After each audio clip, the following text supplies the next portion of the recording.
In life, you have great joy, and then sometimes great sadness. And 1977, I graduated Naval Academy. It was a great day, and my whole family was there. And on the next day, I was driving to the airport. I was taking my sister and my aunt back to the airport, and we never made it.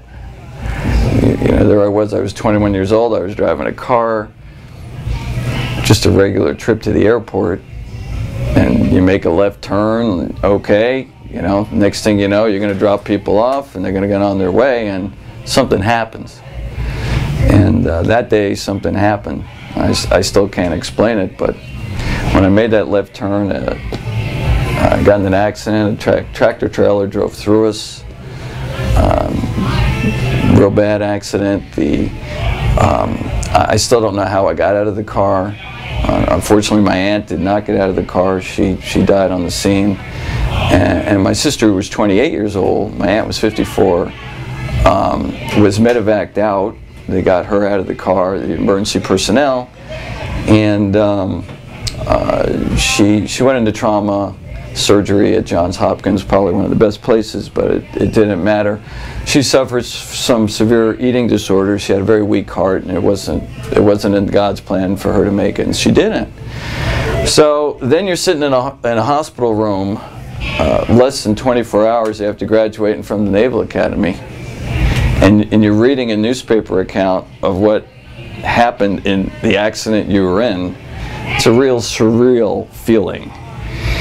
And then you have to decide, well, how do you move forward? You know, what do you do? And then my biggest decision was I set a goal that I had to be at the 2 funerals. That's one thing I felt I had to do. And then and I got there. I got back up to New York because the bodies, that was in Maryland where the accident was, and we had to ship the bodies back to home, which was New York.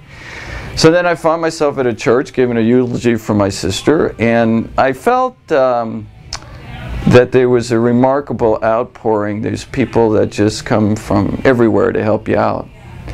And to be able to do that, and when they walk through the doors, there's nobody without pain. You think the pain you're in, because they understand, because maybe not the exact pain, Todd, but they've all been in pain. I think you'll find that when bad things like that happen, people come and nobody walks through those doors without some kind of pain in their life, and they have that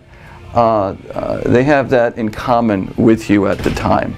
And I felt that sustained me at the time, and it brings out the best in people and in tough situations like that. The second story, that was my first story of impact. The second story was years ago, after I was working in the fitness business for many years. I was just working too hard. I wasn't taking care of myself. I was really on an unsustainable work type of approach. Mental, physical, spiritual, I was just all over the place. And one night I was just working. I was exhausted, and I fell down a flight of stairs and broke my neck. And this was back in 2008. And then I found myself out of work, where I could not give back to people, whether it was fitness or otherwise. And during that time, there was a time of introspection as far as where I was going to do, or what I was going to do, where I was going to do it. But I always knew somehow that I was going to work, because a year prior to my fall, I started working with Todd here at Fitness Quest 10 through his mastermind program that he started.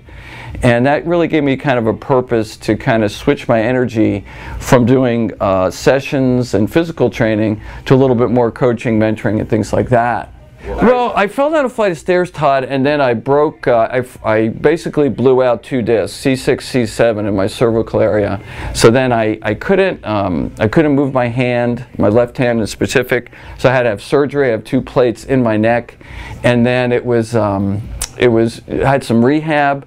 Couldn't move too well, couldn't talk too well, but then after a while, when I got through it, I had a really deep time of introspection. I found the purpose in doing the work through the mastermind. And many times challenges force you to change, or they're the igniters or the catalysts for you to change. But doing it the hard way is not necessarily the best way. I think many times people are afraid to change. All change You must be able to change to progress, but all change may not be progress, okay? But there's a fear of getting out of your comfort zone and doing something different. Sometimes it takes a traumatic experience to get you out and to do that. But in most cases, if you're really aligned physically, mentally, emotionally, and spiritually, you can produce that change for yourself. And never be afraid to do that. A few ways. I actually did it after my neck injury. I don't know if I have it here. I do. You know, sometimes in life, people come into your life, and I was able to journal during that time, and there's a lot of things I wrote down, and I took a collection of what I wrote and just created a small book, Insights for Life, which actually I'm giving away now. I've decided that this year, I published it last year, and I'm just actually paying it forward, and I've given some to charity, and it's something that I just decided I wanted to do, and I did that, and that was a way that I decided that I wanted to give back for what I had been through, to share some of that, and also to emphasize that people are basically good, and if you look at that and you pay attention, you're aware of the stories around you, that goodness will come into your life, and it will really help you. There's always one other mantra I go by too. I've always been a student of the great John Wooden, and this is very, very short. It's called Give It Away to Get It Back. Give it away to get it back. There's a wonderful, almost mystical law of nature that says 3 of the things we want most: happiness, freedom, and peace of mind are always attained when we give them to others. So when I come through the door every day, every morning, there's a thing on the glass door that says transform your life. I kind of touch that because it's not just words. When we come through the doors here, that's what it's about. And it's been just great to be able to work here every day.